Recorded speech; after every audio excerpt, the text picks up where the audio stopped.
Hi అండి, అందరికీ నాకు వండటం వచ్చండి ఛానల్కి స్వాగతం. ఈ వీడియోలో గుమగుమలాడుతూ చాలా టేస్టీగా ఉండే కొత్తిమీర రైస్ ఎలా చేసుకోవాలో చూపిపోతున్నానండి. ఈ రైస్ చాలా ఫ్లేవర్ఫుల్ గా ఉంటుంది, తిన్న కొద్దీ తినాలనిపిస్తూ ఉంటుంది.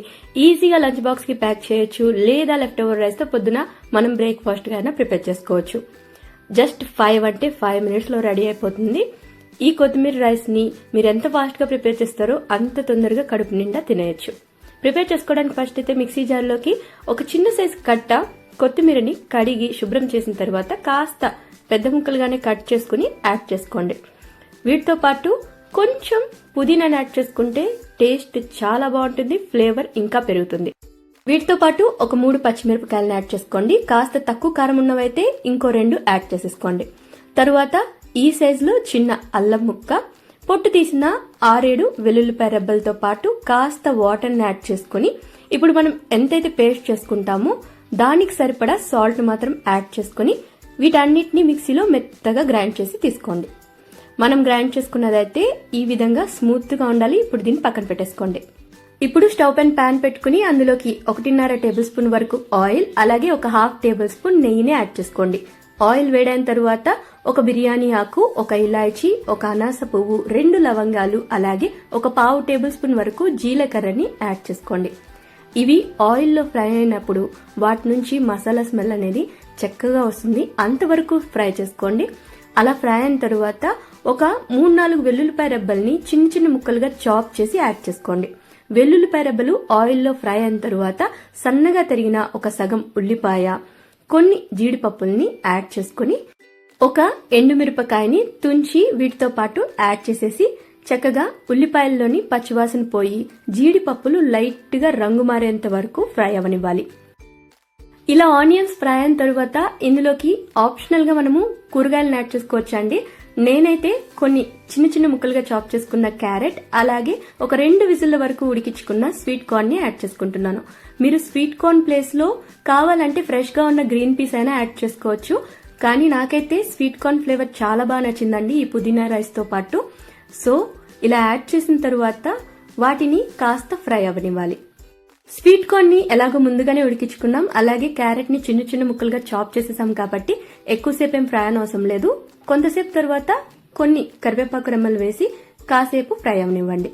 ఇందులో మీరు కావాలంటే చిన్న చిన్న ముక్కలుగా కట్ చేసుకున్న కాలీఫ్లవర్ లేదా పొటాటో లాంటివి కూడా యాడ్ చేసుకోవచ్చండి. పిల్లలకి మీరు పెట్టాలనుకున్నప్పుడు వాళ్ళకి చిన్న చిన్న ముక్కలుగా చాప్ చేసినట్టయితే అందులో మనం ఏం యాడ్ చేసామని తెలియదు, కాబట్టి వాళ్ళు కూడా తెలియకుండానే ఇష్టంగా హెల్తీ ఫుడ్ ని తినేస్తారు. ఈ విధంగా ఫ్రై అయిన తర్వాత మీరు ముందుగానే మిక్సీ జార్లో గ్రైండ్ చేసి పెట్టుకున్న కొత్తిమీర పేస్ట్ ఉంది కదా, అది మొత్తం యాడ్ చేసేసుకోవాలి. నేనైతే ఇక్కడ 250 grams రైస్ తీసుకున్నానండి. ఇప్పుడు నేను చూపించిన క్వాంటిటీ ఆఫ్ పేస్ట్ మొత్తం రైస్ కి సరిపోతుంది. ఇలా మనం యాడ్ చేసి కలుపుకునే టైంలోనే ఇందులోకి రుచికి సరిపడా ఉప్పుని యాడ్ చేసుకోండి. రైస్ కి సరిపడా ఒకేసారి సాల్ట్ ని యాడ్ చేసేసుకోండి. ఇలా యాడ్ చేసిన తరువాత మనము దీన్ని 1 నిమిషం వరకైనా ఫ్రై అవనివ్వాలి. అలా చేసినట్టయితే కొత్తిమీర పేస్ట్ లోని పచ్చివాసన అంతా కూడా పోతుంది, ఆయిల్ పైకి తేలినట్టు కనిపిస్తుంది కదా, అంతవరకు ఫ్రై చేసుకున్నట్టయితే సరిపోతుంది.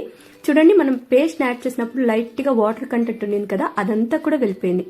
ఈ విధంగా మనం ఫ్రై చేసుకున్న తరువాత ఇందులోకి ఒక 1/2 టేబుల్ స్పూన్ వరకు ధనియాల పొడి, అలాగే ఒక 1/2 టేబుల్ స్పూన్ ఫ్రెష్ గా దంచుకున్న మిరియాల పొడిని యాడ్ చేసుకోండి.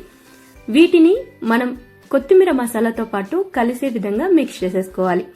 ఈ విధంగా కలుపుకుంటూ ఒక 2-3 సార్లు ఉడికించుకున్న తరువాత ఇందులోకి మనం ముందుగా కుక్ చేసి పెట్టుకున్న రైస్ ని యాడ్ చేసుకోవాలి. నేను ముందుగా చెప్పినట్టు 250 grams రైస్ ని పొడి పొడిగా ఉడికించి తీసుకున్నానండి. నేను ఇక్కడ నార్మల్ సోనా మసూరా రైస్ ని తీసుకున్నాను. మీరు కావాలంటే బాస్మతి రైస్ తో అయినా ప్రిపేర్ చేసుకోవచ్చండి. నా వరకు చెప్పాలంటే దీన్ని ఉప్పుడు బియ్యంతో ప్రిపేర్ చేసుకున్న టేస్ట్ బాగానే వస్తుంది. ఇలా యాడ్ చేసిన తరువాత దీన్ని కలుపుకుంటూ కొత్తిమీర పేస్ట్ మొత్తం కూడా కలిసే విధంగా మిక్స్ చేసుకోవాలి. ఈ విధంగా కలిపేసుకుంటే సరిపోతుంది. మీరు రైస్ ని యాడ్ చేసిన తరువాత స్టవ్ ని ఆఫ్ చేసేసి కలుపుకోవచ్చు. మీరు లెఫ్ట్ ఓవర్ రైస్ తో కనుక చేసుకునేటట్టుంటే స్టవ్ ని ఆన్ లోనే పెట్టుకుని రైస్ వేడెక్కేంత వరకు ఫ్రై చేస్తూ కలుపుకుంటే సరిపోతుంది. అంతే అండి, గుమగుమలాడుతూ చాలా టేస్టీగా ఉండే కొత్తిమీర రైస్ అయితే 5 అంటే 5 నిమిషాల్లో రెడీ అయిపోతుంది. చాలా టేస్టీగా ఉంటుంది, తప్పకుండా ట్రై చేయండి. ఈ వీడియో కనుక మీకు నచ్చినట్టయితే లైక్, షేర్ ఇంకా కామెంట్ చేసేయండి. ఇంకా సబ్స్క్రైబ్ చేసుకోలేదా? అయితే తప్పకుండా సబ్స్క్రైబ్ చేసేసుకోండి.